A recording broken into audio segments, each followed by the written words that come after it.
turning away from the North Shore now, turning back towards the south. And if you look way out there, you can see the top of Mount Ho'upu in the distance there. That's the mountain we flew by earlier on in the tour when I talked about the movie The Descendants, Raiders of the Lost Ark. The valley is called Hanalei Valley, and the river by the same name. So this is the Hanalei River. Now this is the river that empties into Hanalei Bay right there at Black Pop Beach. And if you've spent any time in Hanalei, you will probably have noticed, and maybe perhaps you're done yourself, some kayaking, paddleboarding, stand-up paddleboarding on the river.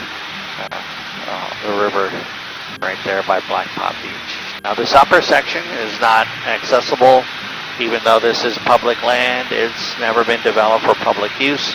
And so there are no trails or roads into this portion of the island.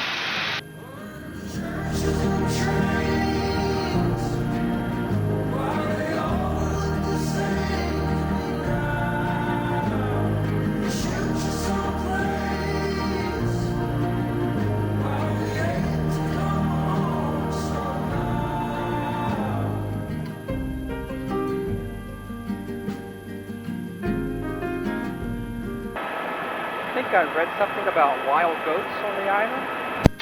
Yeah, feral goats. So we have a lot of feral goats, mostly in the Nepali side and then also Waimea. And in fact, they are the ones that cause a lot of that overgrazing issue you see in those areas. The feral goats are really just domestic goats that have gone wild over time. Originally brought in by Captain George Vancouver in 1794, and that's when they were originally introduced. But over time, since the Hawaiians didn't pen anything in, they moved into those remote areas and adapted, and are doing quite well now. Is that similar with the pigs? Same thing, right? Same thing with the pigs, and also to some degree the cattle on the Big Island. The cattle are a problem as well. But not here. They got control of the cattle here. All right, very back of Hanalei now. You can see Twin Falls off our right side. Twin Falls. I have not located a Hawaiian name for this waterfall. But this would be the headwaters of the Hanalei River here. This is the north-facing side of Mount Waialeale.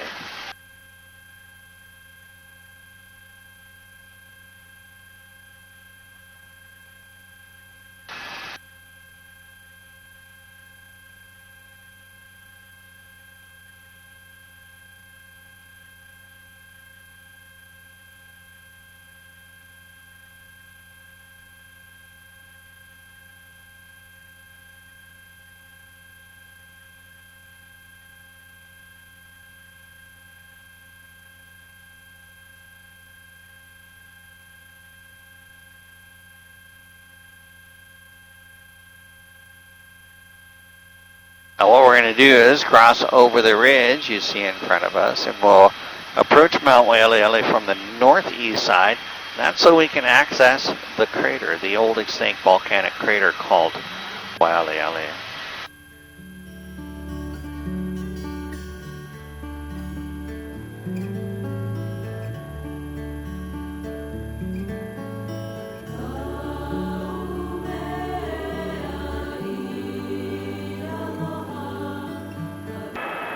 Yeah, I think we were going to drive there today, but maybe we don't have to now. Where's that? To the crater? Oh, yeah. What kind of car do you got? So I guess that's a no. Well, yeah, the road is one of those not good roads.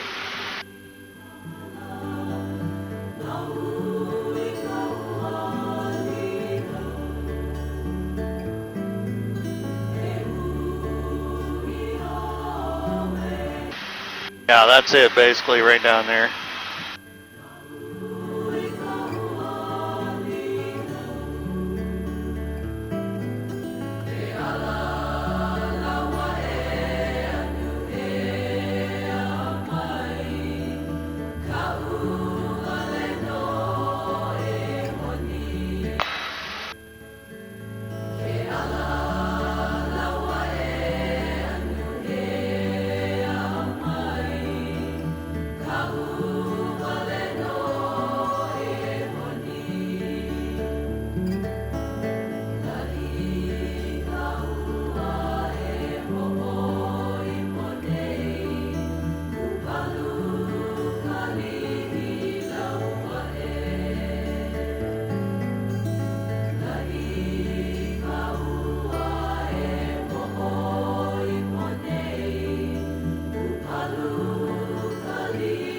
That's wow.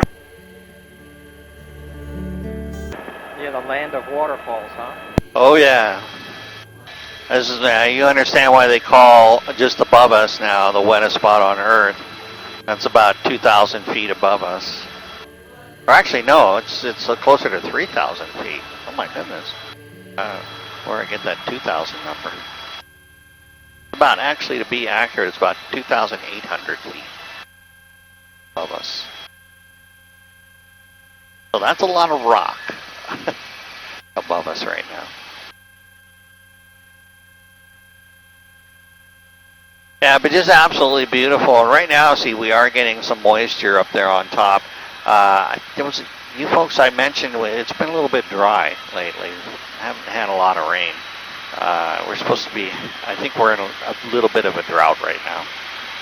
So the two arms that come down on either side, you can kind of see how they wrap around us. And this is what forms the shape of this remnants of this volcano.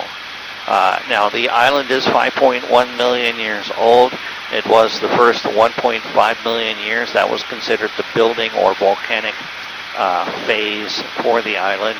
After that, the volcanic activity diminished to the point where this island is in its, what it's called its post-volcanic phase now, so no longer volcanically active. As we exit the crater, you'll notice a lot of these African albizia trees growing here at the mouth of the crater. These trees are not native. They're called African albizia trees, so they're found throughout South Africa and the Pacific Rim. But these trees were brought in about 100 years ago by the sugar industry, and the reason why is because the island had become that badly deforested in spots. And so these trees were brought in to help deal with that, those deforestation issues.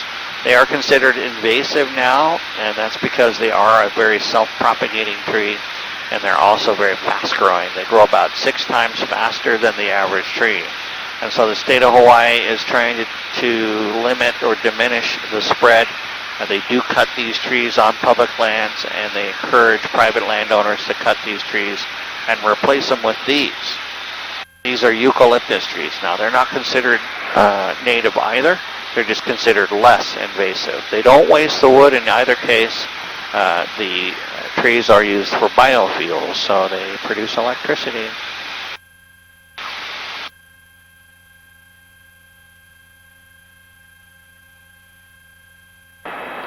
When we were on our hike yesterday, we saw some very large stands of huge bamboo. Yeah. Yeah, a lot of the bamboo here is not native either, but there is a variety of bamboo here that is native. How far back do they go before they consider things native? It doesn't really. Mostly the native parts are sections, like for instance, Hanapepe Valley is considered very native, and then up on the very top, the Alakai Swamp. But everywhere else is pretty much, mixtures of non-native plants and trees. We're going to get a call to the tower here.